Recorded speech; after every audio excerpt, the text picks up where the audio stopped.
Namaste. I'm Alakananda Ma, Ayurvedic doctor and principal of Alandi Ayurveda Gurukula, a unique apprenticeship-style Ayurveda school in Boulder, Colorado. Well, we're just coming up on Makara Sankranti. If you want to know more about Makara Sankranti and what's important about it, make sure you listen to my latest podcast. We'll explain all about the transformational importance of January the 14th, or Makara Sankranti, the solar transition to Capricorn, to the constellation of Capricorn. At the time of Makara Sankranti, we make special sweeties that have two components, jaggery and sesame seeds. So we call these tila gulas. Tila for the sesame, gulas for the jaggery. I talked about the jaggery last week. This week, let's just share a little bit about the sesame. Sesame seeds are really one of those things that is synonymous with Ayurveda, and sesame seeds and sesame oil are valuable year-round. So many of our medicated oils start with a base of sesame oil. However, January is a really traditional time to enjoy Ayurvedic sesame seed home remedies. Sesame seeds are warm and strengthening. They help fortify us during the winter months. And just it's a good idea whenever possible to use unhulled brown sesame seeds for remedies. There are brown sesame seeds and black sesame seeds. Some people seem to be getting them mixed up when I looked on the internet. There are white sesame seeds, which are brown sesame seeds with the hulls taken off, and there are black sesame seeds. So one thing that's important for receding gums, for strengthening the teeth, is a chewing practice. We're recommended to chew a handful of sesame seeds each morning to strengthen the gums.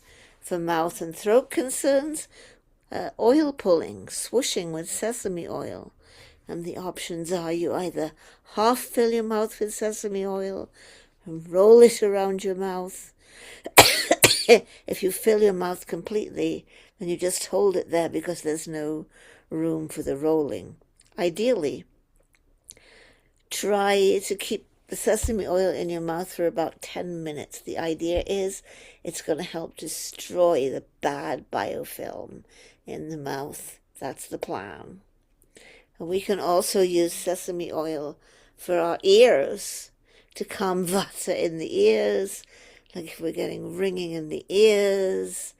10 drops of warm sesame oil, apply it to one ear, leave it there for 10 minutes, turn over onto a tissue to drain the ear. Follow the same procedure with the other ear. For a cough, we can rub the chest with warm sesame oil at night. Sesame seeds are also really good for diarrhea. We can grind the sesame seeds finely to a paste, mix with some lukewarm water and some honey, and drink it.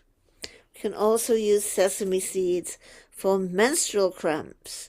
Try chewing a handful of sesame seeds a day.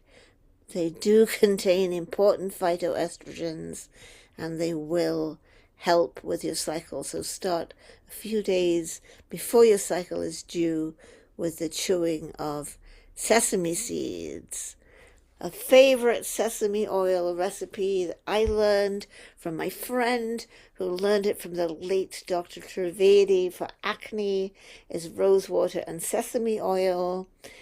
Take a spritz bottle, fill it half full with sesame oil and half full with rose water. You're going to need to emulsify it, so every time before you use it, give it a good shake, spray your acne with it. A lot of my patients have really, really liked that. For sleep problems, Massage the soles of the feet with warm sesame oil at bedtime. And then you could either wear some old socks. What I like to do is just use tissues and wipe the excess oil off my feet after I've oiled my feet. For hair problems, sesame oil is so good for your hair. Massage your scalp with sesame oil. Let it sink in for 20 minutes before you wash it out. And sesame seeds are really good for bone density. So you can use gomosio or a dry sesame chutney. A dry sesame chutney is similar to gomosio, basically a dry roasting the sesame seeds. You're also roasting some coconut. Then you're going to grind them in, say, a coffee grinder to a medium coarse consistency. You can put a little bit of chili powder in for flavor. You could put hot chili powder if you want. We like the New Mexico mild red chili powder. Add a little salt. Have that on the side as a chutney. Almost anything you do with sesame, like eating some tahini, it's such a great source of calcium, so it's going to be really good for supporting your bone density. And then you can try making those sweet balls by mixing sesame seeds, jaggery, then let it cool, roll it into balls. That's a traditional sweet for the time of year. Happy Makara Sankranti. Don't forget to click the like button, and we'll see you again next week. Namaste.